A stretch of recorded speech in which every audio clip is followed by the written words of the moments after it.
எம்பெருமான் தன் நெற்றிக் கண்ணை திறத்தல். முனிவருடைய துணைவியாரின் பிம்பத்தை கண்டபொழுது அசுர வீரர்கள் சொன்னது உண்மையே என தோன்றியது. இந்த பெண்ணை காணும்போது மதுவில்லாமலே எனக்கு போதை ஏற்படுகின்றது.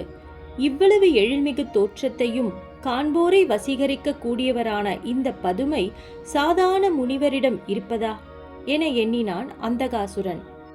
பின் தனது வீரர்களை அழைத்து உடனே இந்த பெண்ணை இங்கே அழைத்து வர வேண்டும் என கட்டளையை பிறப்பித்தான் அந்தகாசுரன். பின்பு அந்த பெண்ணின் அழகில் தன்னை மறந்து அந்த பெண்ணின் வருகைக்காக காத்து கொண்டிருந்தான். இந்த நிகழ்வுகளை அறிந்த பிரம்மதேவர் அந்தகாசுரன் காத்திருப்பது பெண்ணின் வருகைக்காக அல்ல, அவனிடம் மரணத்திற்காகவே. ஏனெனில் அந்தகாசுரனின் தாய் பார்வதி தேவி ஆவார்கள். அவன் பெற்ற வரம் அவனை மரணத்தின் முதல் அடியை நோக்கி அழைத்துச் செல்ல ஆயத்தமாக உள்ளது என எண்ணினார். பின் அந்தகாசுரனின் பிறப்பை பற்றி எண்ணத் தொடங்கினார். ஒரு சமயம் பார்வதி தேவி கைலாய மலையில் சிவபெருமானின் கண்களை விளையாட்டாக மூடினார். எம்பெருமானின் இரு கண்கள் மறைக்கப்பட்டதால் இந்த பிரபஞ்சமே இருளில் மூழ்கியது. சூரியன், சந்திரன் யாவரும் தனது ஒளியை இழந்தனர். பார்வதி தேவியோ தாம் தவறு செய்துவிட்டோமோ என்று எண்ணும் தருவாயில் சிவபெருமானின் மூன்றாம் கண்ணான நெற்றிக் கண்ணானது திறந்தது. அவ்வேளையில் அம்பிகையின் சக்தி மூலமும் எம்பெருமானின் நெற்றிக் கண்ணால் உண்டான வெப்பத்தின் மூலமும் ஒரு கரிய நிறமுள்ள எவராலும் வெற்றி கொள்ள முடியாத இந்த பிரபஞ்சமே நடுங்கும் அளவினான சிரிப்பினையும் எவரையும் பயம் செய்யக்கூடிய அழுகையும் கொண்ட பார்வை திறனற்ற குழந்தையாக பிறந்தது.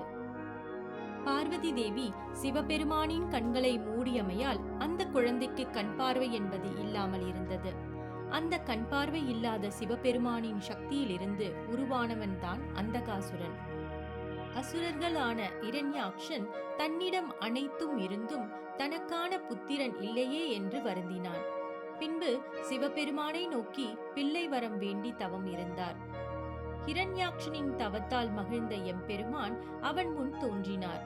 எம்பெருமானை கண்ட இரண்யாக்ஷன் பாகுபாடு இன்றி அனைவருக்கும் வரம் அளிக்கும் சிவபெருமானை கண்டதும் தனது தவத்தின் பலனை பெற்றதாக எண்ணி அவரை மிகவும் பணிவுடனும் அன்புடனும் வணங்கினார்.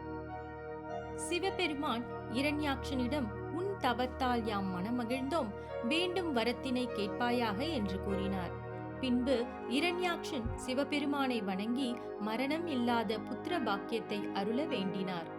ஆனால் சிவபெருமானோ மரணம் இல்லாத எவ்வுயிரும் இந்த பிரபஞ்சத்தில் உருவாக இயலாது என்றும் ஒரு உயிருக்கு தோற்றம் என்பது இருப்பது போலவே மரணம் என்பதும் உண்டு என்றும் ஆகவே வேறு வரத்தினை கேட்பாயாக என்று கூறினார். சிவபெருமானின் இந்த பதிலால் என்ன செய்வது என்று சிந்தித்த இரண்யாக்ஷன் தனக்கு எவராலும் வெல்ல இயலாத ஆனால் தன்னை ஈன்ற தாயினால் மட்டுமே அவனுக்கு மரணம் சம்பவிக்க வேண்டும் என்றும் வரம் பெற்ற பிள்ளை வரத்தினை தாங்கள் அளிக்க வேண்டும் என வேண்டினார். சிவபெருமானும் அவ்விதமே அருளி காலம் வரும்போது உனக்கான வரத்தின் பயனை அடைவாய் என கூறி மறைந்தார். எம்பெருமான் கண்களில் இருந்து கரங்களை எடுத்த பார்வதி தேவி செய்த பிழைக்கு வருந்தி நின்றார். எம்பெருமான் பார்வதி தேவியிடம் எவ்விதமான அச்சமும் கொள்ள வேண்டாம் தேவி, காரணமின்றி காரியம் ஏதுமில்லை என்று கூறினார். ஓம் நம சிவாய.